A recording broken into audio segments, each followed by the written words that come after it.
Isa sa mga nararapat ninyong malaman patungkol sa inyong pagdedebosyon ay ang orasyon na Obo ni Yesu.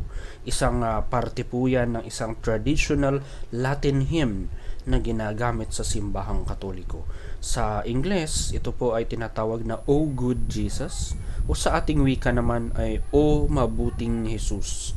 So, isi-share ko po sa inyo ang isang parte lamang po ito ng buong traditional hymn na maaari po ninyong gamitin sa inyong mga orasyones, sa inyong mga kagamitan bilang dasal pakain at syempre naman ay sa inyong pagdedebosyon o bago magsimula ang inyong nobena.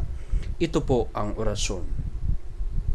O bone Jesu, miserere nobis, quia tu creasti nos, tu redestimisti nos, sanguine tuo praetiosissimo.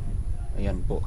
Ang ibig pong sabihin yan, O gentle Jesus, show to us your mercy. Ayan. For you have created us, through you we are redeemed and are saved by your holy sacrifice. So parang panawag ito sa ating Panginoong Jesus at pagbibigay pasasalamat na siya ang nag-redeem ng ating kasalanan. So ayan po mga kapatid, maraming salamat na muli sa inyong panonood ng ating mga videos na ganito. Short videos lang po ito na maaari kayong matuto ng iba't ibang mga bagay patungkol sa mga orasyon na Latin. Ayun, maraming salamat at hanggang sa muli, Pax et Bonum sa inyong lahat.